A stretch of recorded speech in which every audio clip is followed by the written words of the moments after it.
Well, with the decision from New Zealand to enter a transgender athlete into the women's weightlifting competition at the Olympics in Japan, it sort of illustrates the issue of this whole transgender thing going on in athletics.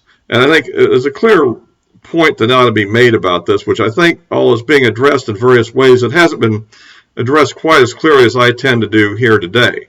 So we'll get on with this in a second, but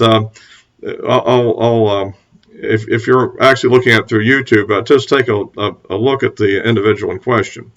By the way, if you like these videos, remember to subscribe and give me a like to help out with the algorithm and forward to anybody else that might be interested.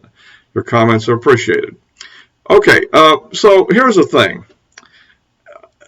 This whole idea that you are whatever you identify as opposed to what you really are is kind of a big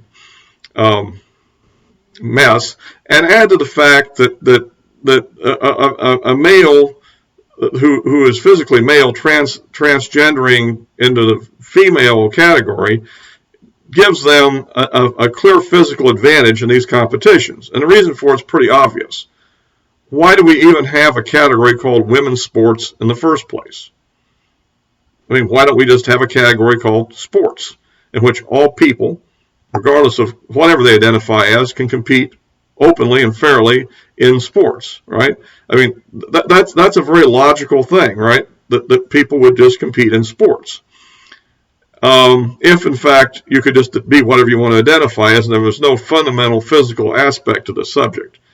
And I think this is kind of clear-cut, and so the whole idea here that this individual or other individuals can go in there and compete in the wrong category physically is just an absurdity. And this is kind of spreading everywhere, which kind of, I guess, the liberals who have been pushing the whole gay rights movement previously have now glommed onto this, since I guess they've sort of won the gay rights objectives pretty much.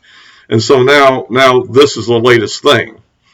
And of course, it's leading to a lot of ridiculous outcomes and a lot of pushback in various states in the U.S. I guess with the current left-wing government in New Zealand, I guess they're all in for this. But at any rate, that's kind of the view I have on this. To consider, and I think the clear disproof of why this is a good idea is very simple.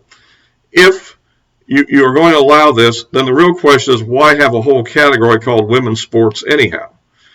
Just have sports.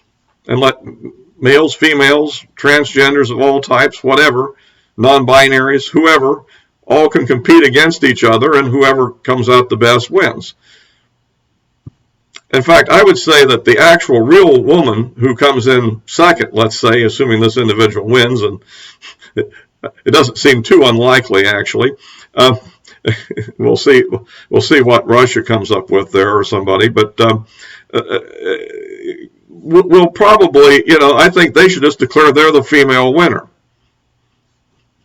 They may not get a trophy, but really they are the female winner, because the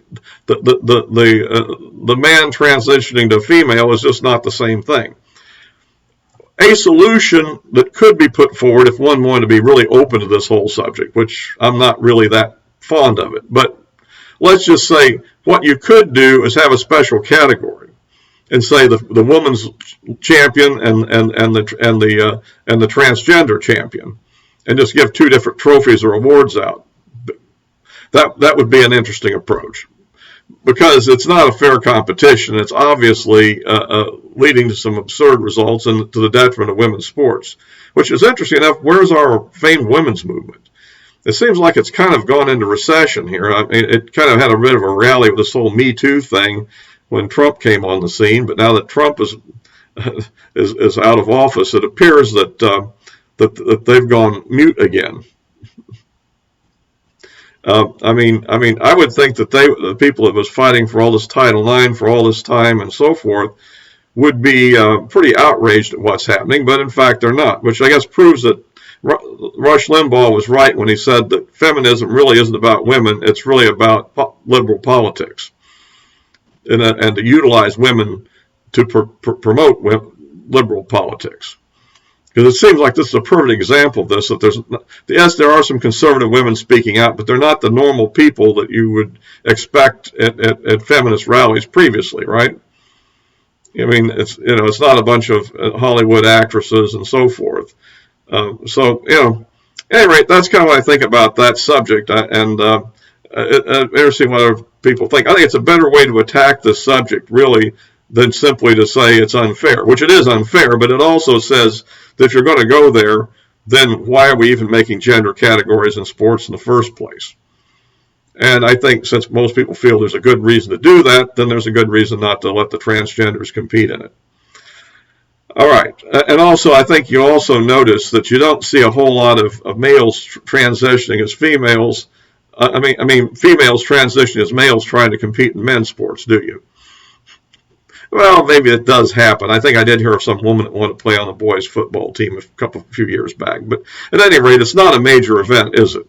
And I think as you get to higher level competitions, it will not exist at all. Well, another thing I'll hit for today, today is the day that the famous HR1, now S1 in the Senate, is coming up for a cloture vote to begin debate. And I guess Chuck Schumer had some real nasty words for Republicans about this. I've been covering this quite a bit up to now, and it looks like my previous assessments are correct.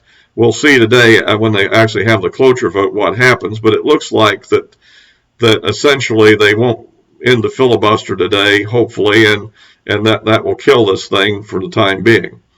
There's so many things wrong with it. I do agree that Joe Manchin tried to make a compromise with his fellow Democrats and push them a little bit more in the direction of sanity, but at the same time, I think that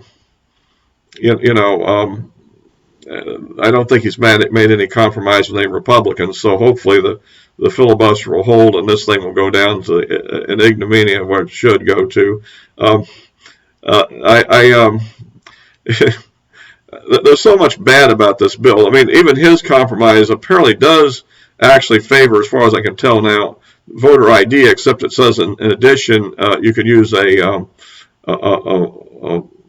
utility bill. That doesn't have your picture on it, and if I were trying to go on an airplane, I don't think I could show the TSA agent my utility bill, and he would say, okay, yeah, you're good to go. Somehow that doesn't seem like that works. I don't think if you were, you get the point. Actually a real photo ID, yeah, that's kind of important. And the rest of the stuff, it looks to me like if you're going to make Election Day a national holiday, then we can get rid of the early voting, or on the other hand, or most of it, or alternatively, if we're going to have early voting, then we don't need to make Election Day a holiday because everybody will have already voted by that time anyhow, just about. In the last election, at least where I live, I think that's about the case. I get the perception about 90% of the people had voted by the time Election Day rolled around. And the bad thing about this is that often, late-breaking news and debates and stuff are heard, and it sort of encourages hyper-partisanship rather than hearing the whole election out. So I'm not sure why we need to have so much early voting. I mean, I think, maybe actually early in-person voting is probably superior to absentee or paper by mail voting. So in that sense, it's probably a good thing if we have to have something. But at any rate, let's hope that this bill does fail and the filibuster holds and we can get on to other issues. So I'll close this for now, and we'll just have to see how this whole transgender thing in the Olympics holds up.